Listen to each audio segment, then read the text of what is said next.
Hello everyone and welcome back to the channel. And today we're diving into something that affects even the brightest English learners out there. That's right, the top 10 English mistakes even smart students make.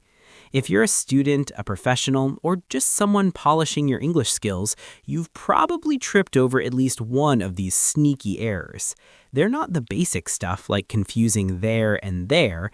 These are the advanced pitfalls that catch even native speakers off guard sometimes. In this video, we'll break down each mistake, explain why it happens. Let's jump right in. Number 10. Misusing affect and effect. One of the most common mix-ups is between affect and effect. Even smart students get this wrong because they sound so similar. Affect is usually a verb meaning to influence something. For example, the weather can affect your mood. Here, the weather is influencing how you feel. On the other hand, effect is typically a noun meaning the result of that influence, like the effect of the rain was a flooded street. See the difference? Wrong way. The new policy will effect change. That's incorrect. It should be affect change because you're talking about influencing it. Tip, remember the acronym RAVEN. Remember, affect, verb, effect, noun.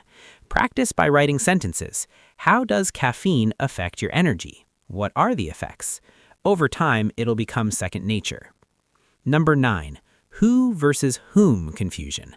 The classic who versus whom.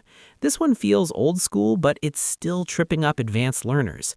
Who is used for the subject of a sentence, the one doing the action. Example, who is calling me? Here, who is the subject. Whom is for the object, the one receiving the action. Like, to whom should I send this email? Wrong example, who did you give the book to? It should be, to whom did you give the book to? But honestly, in casual speech, many people drop whom altogether.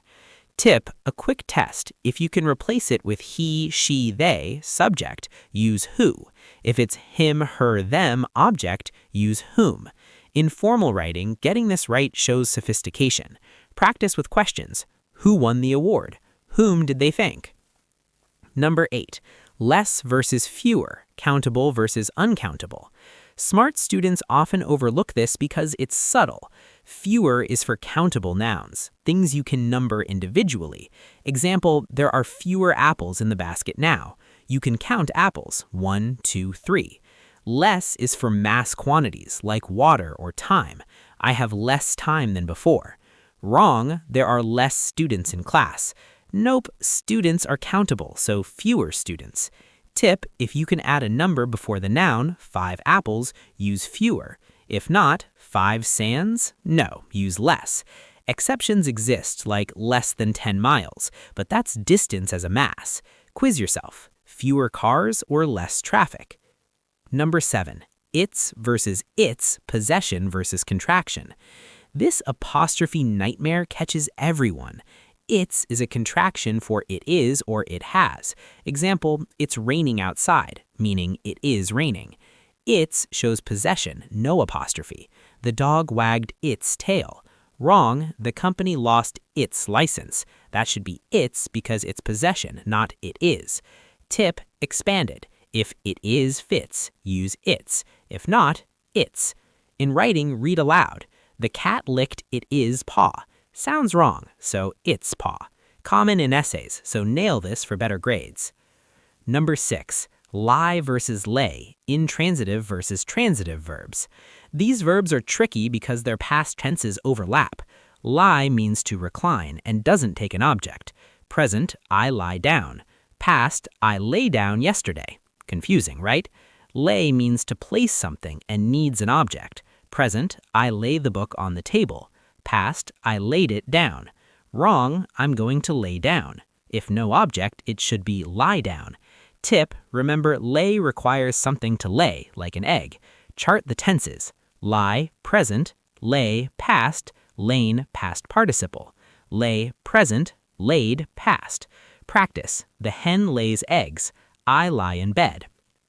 Number 5. Then versus than, time versus comparison. A simple spelling slip that smart folks make under pressure.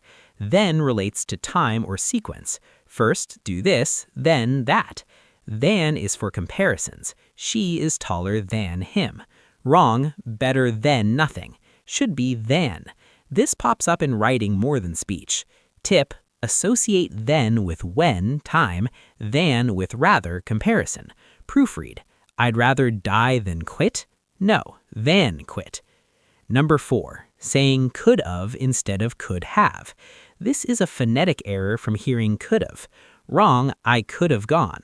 Correct, I could have gone. Same for should have, would have. It sneaks into informal writing like emails. Tip, say it out. Of doesn't make sense here. Use contractions carefully. Could've is fine, but spell it out to check.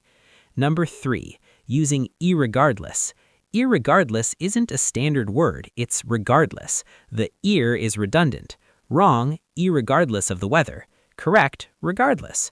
Smart students use it thinking it sounds formal, but it doesn't. Tip, stick to regardless or irrespective. In debates or papers, this avoids looking unpolished. 2, dangling modifiers. These are phrases that don't clearly modify the right noun. Wrong, running down the street, the bus passed me. Implies the bus is running. Correct, running down the street, I saw the bus pass me. Rewrite, who or what is doing the action. Number 1, me and my friend instead of my friend and I.